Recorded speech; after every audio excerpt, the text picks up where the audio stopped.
Hello everyone, welcome to TWS academy. শুভ সকাল সকলকে। ডিয়ার স্টুডেন্টস, জিকে জিএস এর নতুন একটি প্র্যাকটিস ক্লাস আজ আলোচনা হবে আমাদের সঙ্গে। যারা যুক্ত হয়েছে সকলকে বলবো ক্লাসটি একটু শেয়ার করে ফেলো এবং ফটাফট সকলে ক্লাসটিতে একটা করে লাইক করে ফেলো। প্রতিদিনের ক্লাস তোমরা যারা দেখছো তাদের সকলকে বলবো ক্লাসটি কিন্তু প্রতিদিন দেখো এবং আগের ক্লাসগুলো তার সঙ্গে একটু রিভাইজ করার কিন্তু চেষ্টা করবে, যাতে কিন্তু তোমাদের যে প্রিপারেশন সেটা আরও পাকাপোক্ত হবে। সো আজকের সেশনেও খুব ইম্পর্ট্যান্ট প্রশ্ন উত্তর থাকছে। শুরু করি আজকের পর্ব তাহলে। প্রথম প্রশ্ন স্ক্রিনে দেওয়া হলো, এটার উত্তর সকলে করে ফেলো। বিশ্বের বৃহত্তম মহাদেশীয় হিমবাহ কোনটি? মহাদেশীয় হিমবাহের মধ্যে সবথেকে বৃহত্তম হিমবাহ কোনটি?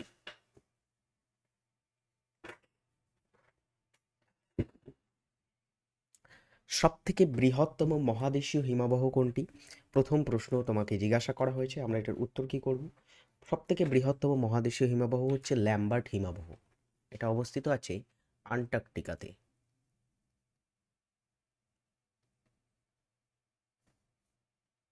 আন্টার্কটিকা আছে হচ্ছে এই হিমবাহটি। আচ্ছা, এর সঙ্গে আমাদের আরও একটি ইম্পর্টেন্ট হিমবাহের নাম জেনে রাখতে হয়, সেটা হচ্ছে ভারতের বৃহত্তম হিমবাহ কোনটি?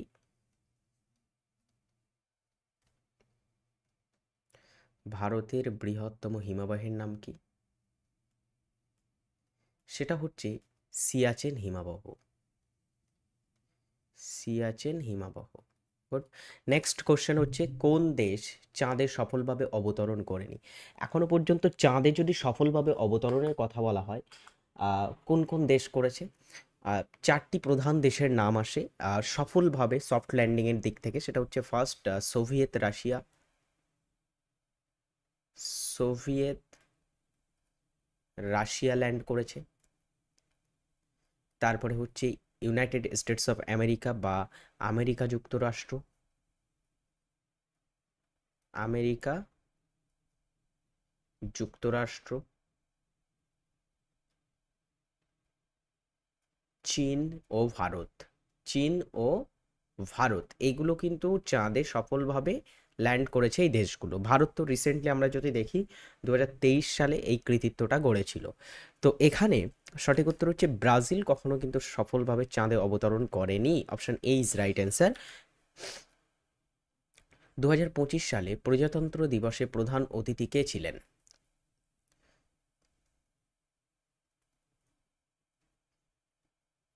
প্রজাতন্ত্র দিবস কবে পালিত হয়? প্রজাতন্ত্র দিবস হচ্ছে 26শে জানুয়ারি পালিত হয়ে থাকে প্রজাতন্ত্র দিবস। তো 26শে জানুয়ারি যে প্রজাতন্ত্র দিবসটা পালিত হয়, প্রজাতন্ত্র দিবসে 2025 সালে কে প্রধান অতিথি ছিলেন? প্রজাতন্ত্র দিবসে প্রধান অতিথি একজন করে থাকেন। তো প্রধান অতিথি এবছর কে ছিলেন? প্রজাতন্ত্র দিবস প্রথম পালিত হয়, প্রথম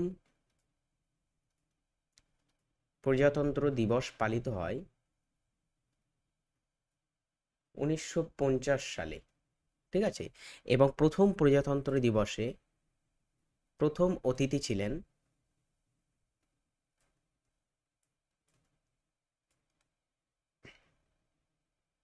প্রথম অতিথি ছিল ইন্দোনেশিয়ার রাষ্ট্রপতি ডক্টর সুকর্ণ। ডক্টর সুকর্ণ ইনি ইন্দোনেশিয়ার রাষ্ট্রপতি ছিলেন। সো এই বছরে প্রজাতন্ত্র দিবসে যিনি এসেছেন তিনি হচ্ছেন প্রবিও সুবিয়ান্ত। ইনি কিন্তু এই বছরের প্রজাতন্ত্র দিবসে প্রধান চিফ গেস্ট ছিলেন। ইনিও ইন্দোনেশিয়ার রাষ্ট্রপতি। ইন্দোনেশিয়ার রাষ্ট্রপতি তিনি, বর্তমান রাষ্ট্রপতি। চলো পরের প্রশ্ন আমরা দেখব, সেটা হচ্ছে চৌসার যুদ্ধ হয় কত সালে? চৌসার যুদ্ধটা খুবই ইন্টারেস্টিং একটা যুদ্ধ। এই যুদ্ধটা কবে হয়েছিল?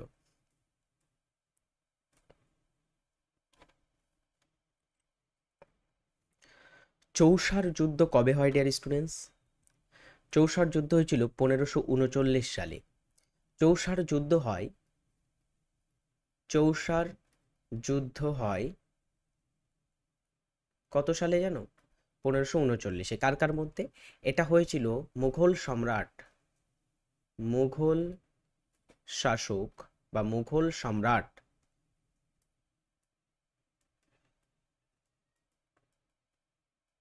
মুঘল সম্রাট হুমায়ুন হুমায়ুন ও ও শের শাহের মধ্যে হয়েছিল। শের শাহ সুরি এদের মধ্যে সংগঠিত হয়েছিল চৌসার যুদ্ধ। ওকে। এবং শেরশাহ সুরি ও মুঘল সম্রাট হুমায়ুনের মধ্যে আরও একটা যুদ্ধ হয়েছিল যেটাকে বলা হয় কনৌজের যুদ্ধ। কনৌজের যুদ্ধ এটা কাদের মধ্যে হয়? কনৌজের যুদ্ধও হয়েছিল কিন্তু শেরশাহ এবং মুঘল সম্রাট হুমায়ুনের মধ্যে। কনৌজের যুদ্ধ হয়েছিল 1540 সালে কনৌজের যুদ্ধ সংগঠিত হয়েছিল। ওকে। এই যুদ্ধে হুমায়ুন শেরশাহের কাছে পরাজিত হয় এবং শেরশাহ মুঘল যুগের মাঝেই সুরি বংশের প্রতিষ্ঠা করেছিলেন। 1540 সালে সুরি বংশের প্রতিষ্ঠা, এটাও একটু মনে রাখবে। 1540-এ মুঘল সাম্রাজ্যকে বা মুঘল সাম্রাজ্যের কিছু সময়ের জন্য কিন্তু পতন হয়েছিল। এর পরের প্রশ্ন হচ্ছে ভারতের রাজস্ব নীতি প্রণয়ন করে কে? 5 নম্বর প্রশ্ন। ভারতের রাজস্ব নীতি কে প্রণয়ন করে? রাজস্ব নীতি সাধারণত প্রণয়ন করে থাকে অর্থ মন্ত্রণালয়। অর্থ মন্ত্রণালয়। বাংলার পহেলা বৈশাখ কি মাসে পালিত হয়? পহেলা বৈশাখ হচ্ছে এটা বাংলা নববর্ষ। তো বাংলা নববর্ষ পহেলা বৈশাখটা কোন মাসে পালিত হয়ে থাকে? পহেলা বৈশাখ কখন পালিত হয়? গ্রীষ্মকালে পালিত হয়। গ্রীষ্মকালে পালিত হয় পহেলা বৈশাখ। ইংরেজি মাসে এটা কোন দিনে কোন মাসের ভিতরে পড়ছে? নববর্ষ পালিত হয়ে থাকে এপ্রিল মাসে। April, option B.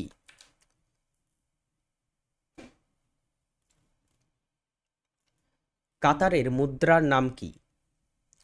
মধ্যপ্রাচ্যের একটি ছোট্ট রাষ্ট্র কাতার। কাতারের মুদ্রার নাম কি?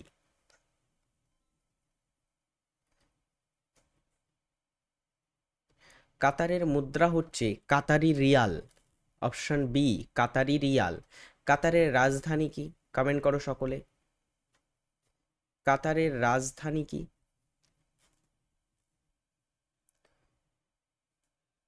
কাতারের রাজধানী হবে কি ডিয়ার স্টুডেন্টস? দোহা, তাই না?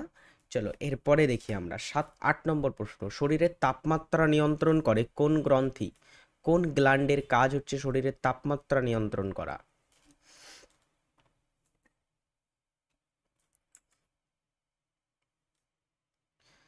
শরীরের তাপমাত্রা নিয়ন্ত্রণ করে থাকে কোন গ্রন্থি?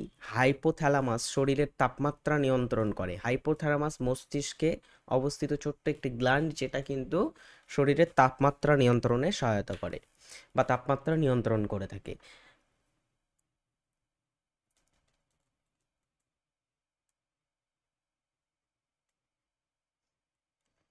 ভারতে আদমশুমারি 2011 অনুসারে নিম্নলিখিত কোন কেন্দ্রশাসিত অঞ্চলে সর্বাধিক শিক্ষার হার রয়েছে?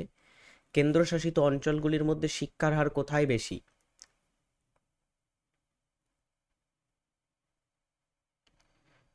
কেন্দ্রশাসিত অঞ্চলগুলির মধ্যে শিক্ষার হার সর্বাধিক লাক্ষাদ্বীপে। এবং যদি বলা হয় কোন রাজ্যে শিক্ষার হার সর্বাধিক? 2011 সাল অনুসারে সাক্ষরতার হার বা শিক্ষার হার সর্বোচ্চ রাজ্য অনুসারে সেটা হচ্ছে কোন রাজ্যে? কেরালা রাজ্যে। কেরালাতে সব থেকে বেশি পরিমাণে শিক্ষার হার আছে। ভারতীয় সংবিধানের কোন ধারা অনুযায়ী সুপ্রিম কোর্ট গঠিত হয়? ভারতের একটাই সুপ্রিম কোর্ট আছে, দিল্লিতে অবস্থিত। তো সুপ্রিম কোর্ট কোন ধারা অনুযায়ী গঠন হয়ে থাকে? এটাও কিন্তু খুবই ইম্পর্টেন্ট একটা প্রশ্ন, পরীক্ষায় আসতে পারে এই রিলেটেড প্রশ্ন।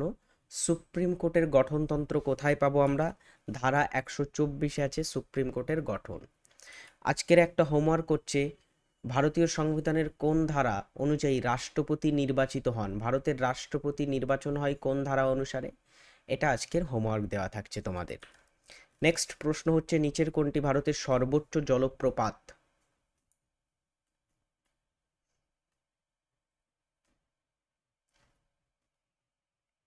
ভারতের সর্বোচ্চ জলপ্রপাত কোনটি? নদীর উপরে সৃষ্ট জলপ্রপাতগুলির মধ্যে সর্বোচ্চ জলপ্রপাত হচ্ছে ভারতের কুঞ্চিকাল জলপ্রপাত। কুঞ্চিকাল জলপ্রপাতটা কোথায় পাবো আমরা? এটা কর্ণাটকে আছে। কর্ণাটক রাজ্যে পাবো আমরা, বরাহি নদীর উপরে। বরাহি নদীতে এটা অবস্থিত আছে। শিব সমুদ্রম জলপ্রপাত এটাও কর্ণাটকে আছে। কর্ণাটকে আছে, কিন্তু অন্য নদীর উপরে। কোন নদীর উপরে আছে বলো তো দেখি? কাবেরী নদীর উপরে আছে শিব সমুদ্রম জলপ্রপাতটা, কাবেরী নদীতে অবস্থিত আছে। হুড্রু জলপ্রপাত মোস্ট ইম্পর্টেন্ট এই জলপ্রপাতটা। হুড্রু জলপ্রপাত কোথায় আছে? এটা আছে ঝাড়খণ্ডে। ঝাড়খণ্ডে আছে। কোন নদীর উপরে? সুবর্ণরেখার উপরে। সুবর্ণরেখা নদীর উপরে এটা অবস্থিত আছে। ধোঁয়াদার জলপ্রপাত অবস্থিত আছে মধ্যপ্রদেশে। মধ্যপ্রদেশ রাজ্যে আছে ধোঁয়াদার জলপ্রপাত। অ্যান্ড কোন নদীতে? এটা অবস্থিত আছে নর্মদা নদীর উপরে।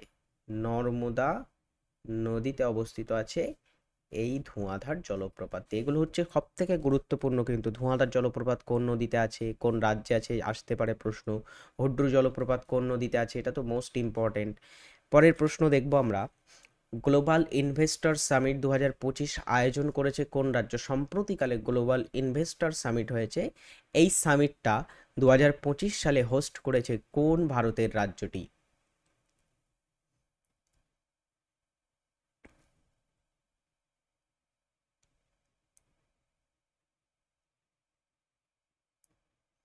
দু হাজার পঁচিশ গ্লোবাল ইনভেস্টর সামিটের হোস্ট হচ্ছে মধ্যপ্রদেশ। মধ্যপ্রদেশের ভোপালে। ভোপালে হোস্ট হয়েছিল, বা ভোপালে এই সামিটটা হয়েছিল। কুইক লাইম বলা হয় নিম্নের কোনটিকে? কোনটিকে কুইক লাইম বলা হয়?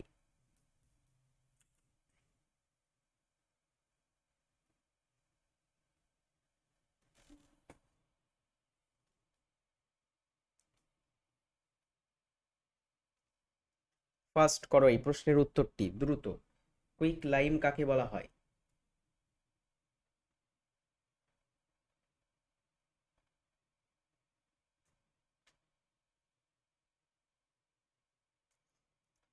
অ্যান্সার কি হবে? কুইক লাইম আমরা বলে থাকি কাকে? ক্যালসিয়াম।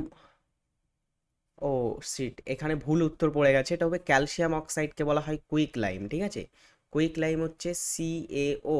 ক্যালসিয়াম অক্সাইডকে বলা হয়ে থাকে কুইক লাইম, বা এটাকে কিন্তু সাধারণ কলিচুনও বলা হয়ে থাকে। পারদকে অ্যাকচুয়ালি বলা হয় কুইক সিলভার। কুইক সিলভার হচ্ছে পারদকে বলা হয়। এখানে অ্যানিমেশনটা ভুল আছে, যাই হোক।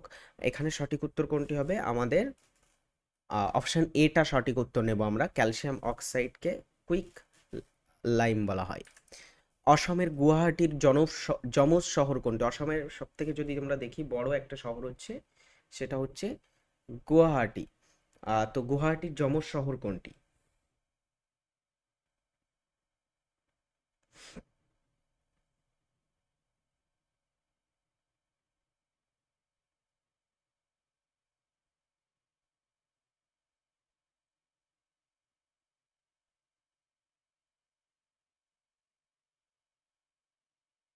ওকে, উত্তর কি হচ্ছে? অসমের গুয়াহাটি যমজ শহর। এটার যমজ শহর হচ্ছে দিসপুর। দিসপুর হচ্ছে অসমের রাজধানীর নাম। অসমের রাজধানী শহরের নাম হচ্ছে দিসপুর। পরেরটা দেখো, ভারতীয় বিশ্ববিদ্যালয় আইন পাশ হয় কোন ভাইসরয়ের আমলে? ভারতীয় বিশ্ববিদ্যালয় আইন এটা পাশ হয়েছিল কোন ভাইসরয়ের আমলে?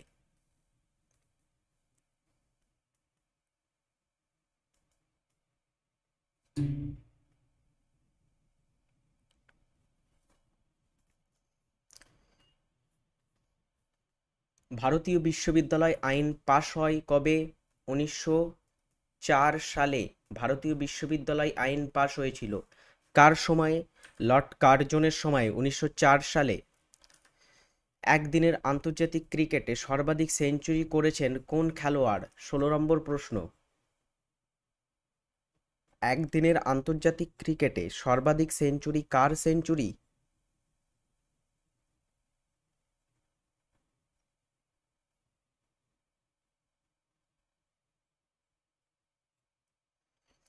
একদিনের আন্তর্জাতিক ক্রিকেটে সর্বাধিক সেঞ্চুরি হচ্ছে বিরাট কোহলির। বিরাট কোহলির 51টি সেঞ্চুরি। ওকে, 51টি। এবং তিনি দ্রুততম খেলোয়াড় হিসাবে, ক্রিকেটের ইতিহাসে দ্রুততম খেলোয়াড় হিসাবে 14,000 রান করেছে। সম্প্রতিকালে এই রেকর্ডটা তিনি করেছেন। আসতে পারে পরীক্ষায় প্রশ্ন, দ্রুততম খেলোয়াড় হিসাবে কে 14,000 রান কমপ্লিট করেছে? অ্যান্সার কি করব আমরা? সেটা হচ্ছে বিরাট কোহলি। পরে দেখো, আলোক তড়িৎ ক্রিয়া তত্ত্বের ব্যাখ্যা দেন কে? আলোক তড়িৎ ক্রিয়া তত্ত্বের ব্যাখ্যা কে প্রদান করেছেন?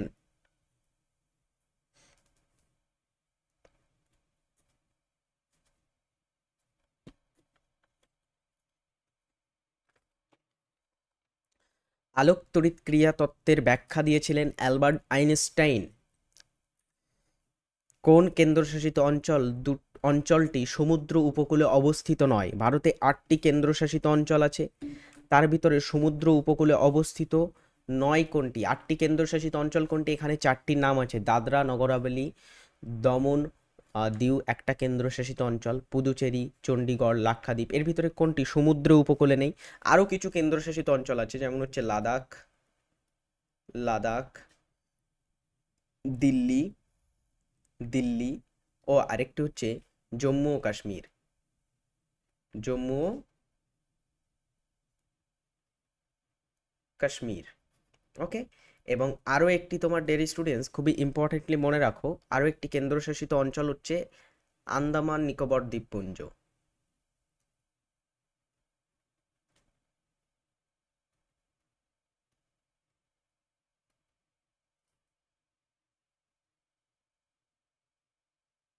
ওকে, আন্দামান নিকোবর দ্বীপপুঞ্জ। যাই হোক, তো এর ভিতরে কোনটি সমুদ্র উপকূলে নয়? সমুদ্র উপকূলে এখানে নয় হচ্ছে চণ্ডীগড়, সমুদ্র উপকূলে নয়। দিল্লি, জম্মু অ্যান্ড কাশ্মীর ও লাদাখ এগুলোও কিন্তু সমুদ্র উপকূলে নয়, এগুলো হচ্ছে সমুদ্র উপকূলে নয়। 8টির ভিতরে 4টি সমুদ্র উপকূলে নয় এবং 4টি সমুদ্র উপকূলে অবস্থিত কেন্দ্রশাসিত অঞ্চল।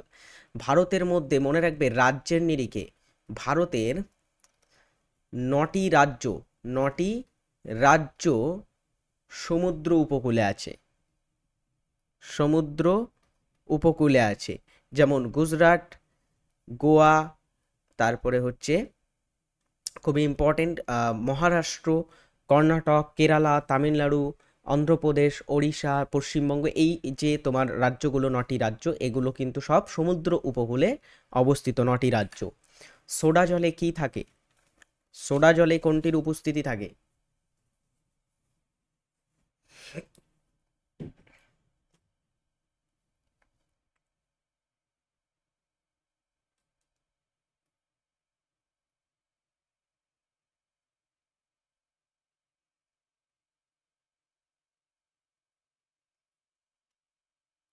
সোডা জলে কি থাকে ডিয়ার স্টুডেন্টস?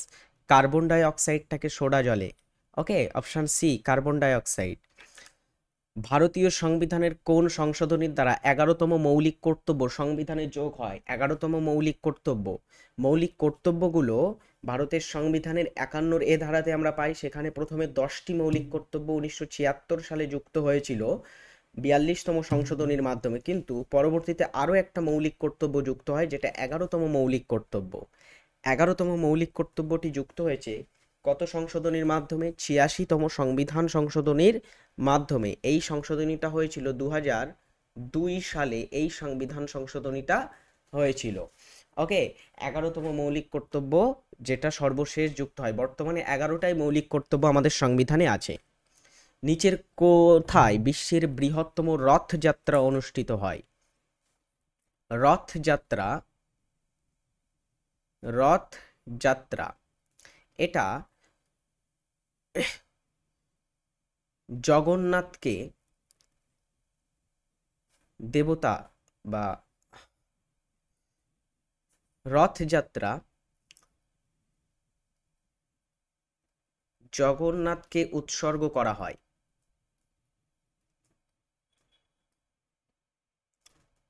হয়? তো রথযাত্রা কোথায় ধুমধাম করে পালিত হয়? বিশ্বের বৃহত্তম রথযাত্রা হয় পুরীতে, ঠিক আছে? এটা ওড়িশাতে আছে। ওড়িশার পুরীতে আছে জগন্নাথ মন্দির। সেই ওড়িশাতে ধুমধাম করে রথযাত্রা পালিত হয়। আন্তর্জাতিক ফুটবলে সর্বাধিক গোল করা খেলোয়াড়কে? সর্বাধিক পরিমাণে গোল করেছেন আন্তর্জাতিক ফুটবলের ইতিহাসে কে?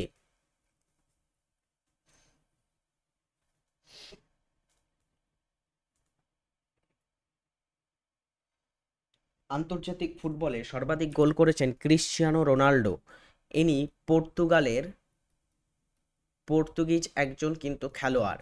আর ভারতীয়দের মধ্যে সব থেকে বেশি গোল করেছেন কে জানো? সেটা হচ্ছে সুনীল ছেত্রী। ইনি হচ্ছেন ভারতের সর্বকালের বেস্ট বা সর্বকালের হাইয়েস্ট গোল স্কোরার, সেরা গোলদাতা বা গোল স্কোরার হিসাবে পরিচিত সুনীল ছেত্রী।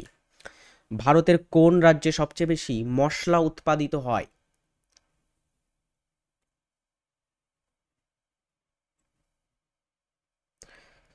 ভারতের কোন রাজ্যে সর্বাধিক পরিমাণে মশলা উৎপাদিত হয়?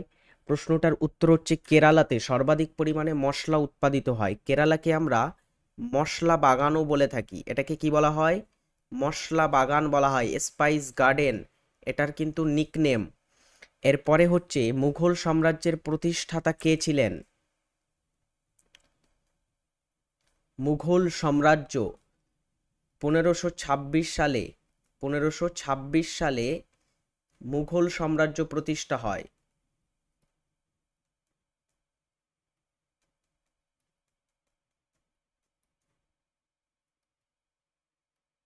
প্রতিষ্ঠা হয় 1526-এ। সেখান থেকে 1857 সাল পর্যন্ত মুঘল সাম্রাজ্য বা মুঘলরা শাসন করেছিল ভারতে। তো এর মধ্যে মুঘল সাম্রাজ্যের প্রতিষ্ঠাতা ছিলেন বাবর। পানিপথের প্রথম যুদ্ধ 1526-এ তিনি জয়লাভ করেন এবং ভারতে মুঘল সাম্রাজ্য প্রতিষ্ঠা করেন। 1857 সালে কি হয়? মুঘল সাম্রাজ্যের শেষ শাসক ছিলেন এই বংশের শেষ শাসক কে ছিল জানো? শেষ শাসক যিনি ছিলেন তিনি হচ্ছেন বাহাদুর শাহ জাফর। বাহাদুর শাহ জাফর বা দ্বিতীয় বাহাদুর শাহ, এনাকে বাহাদুর শাহ টু বা জাফর তার ছদ্মনাম নামে কিন্তু ডাকা হয়। পরের প্রশ্ন হচ্ছে একটি সাধারণ দর্পণে কোন ধরনের প্রতিবিম্ব দেখা যাবে? একটি সাধারণ দর্পণ, সেই দর্পণে কোন ধরনের প্রতিবিম্ব তৈরি হয়ে থাকে? অসৎবিম্ব, কখনো সৎবিম্ব কখনো অসৎবিম্ব, সৎবিম্ব নাকি কোনোটাই নয়? সাধারণ দর্পণে সাধারণত অসৎবিম্ব তৈরি হয়ে থাকে। অসৎবিম্ব ইজ রাইট অ্যান্সার। রবীন্দ্রনাথ ঠাকুর কত সালে নোবেল পুরস্কার পেয়েছিলেন? রবীন্দ্রনাথ ঠাকুর প্রথম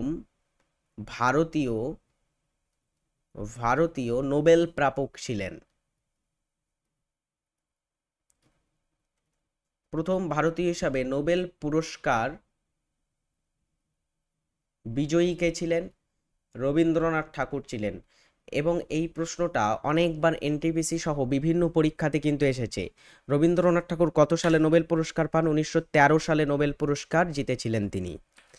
বল্পক্রম ন্যাশনাল পার্ক বা বল্পক্রম জাতীয় উদ্যান এখানে অবস্থিত। কোথায় এটা অবস্থিত? বল্পক্রম কোথায় আছে? বল্পক্রম জাতীয় উদ্যান অবস্থিত আছে মেঘালয় রাজ্যে। কস্টিক সোডার আণবিক সূত্র কি? কস্টিক সোডার আণবিক সূত্রটা কি? মানে রাসায়নিক সূত্র।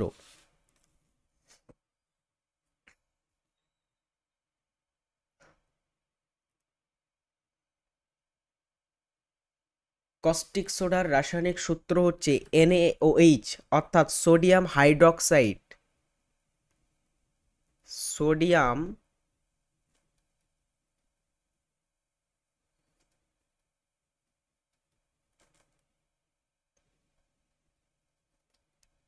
সোডিয়াম হাইড্রক্সাইড, এটা হচ্ছে কস্টিক সোডার রাসায়নিক সংকেত বা রাসায়নিক নাম।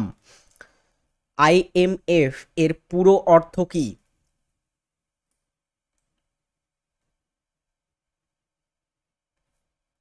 আইএমএফ এর পুরো অর্থ কি?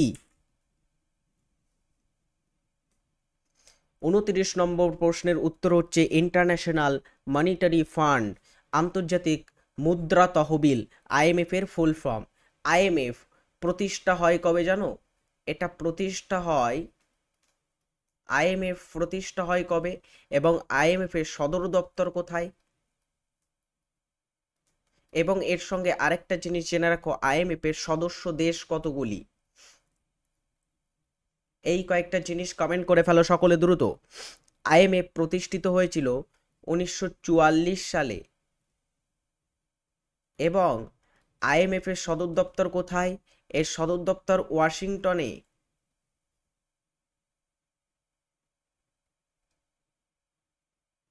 ওয়াশিংটন ডিসি শহর, সেখানে সদর দপ্তর এবং সদস্য দেশ হচ্ছে 191টি সদস্য দেশ আইএমএফ এর বর্তমানে। বিশ্বের বৃহত্তম বদ্বীপ বা ডেল্টা কোনটি? বিশ্বের সবথেকে বড় বদ্বীপ ডেল্টা কোনটি? Ganga Brahmaputra delta, Mississippi Missouri delta, Nile delta নাকি অ্যামাজন ডেল্টা? ডেল্টা বা বদ্বীপ কোনটি বিশ্বের বৃহত্তম? গঙ্গা ব্রহ্মপুত্র বদ্বীপ, এটা হচ্ছে বিশ্বের বৃহত্তম বদ্বীপ। ওকে, এই হচ্ছে আজকের আমরা 30টি গুরুত্বপূর্ণ প্রশ্ন ছিল সেশনে। কেমন লাগলো অবশ্যই কমেন্ট করে জানাবে। নেক্সট ক্লাসে দেখা হবে নতুন একটি পর্বে। যারা এখনো টিডব্লিউএস একাডেমি অ্যাপ ডাউনলোড করনি সকলকে বলবো টিডব্লিউএস একাডেমি অ্যাপটা ফটাফট ডাউনলোড করে ফেলো। মোবাইলে টিডব্লিউএস একাডেমি অ্যাপ রেখে ফেলো।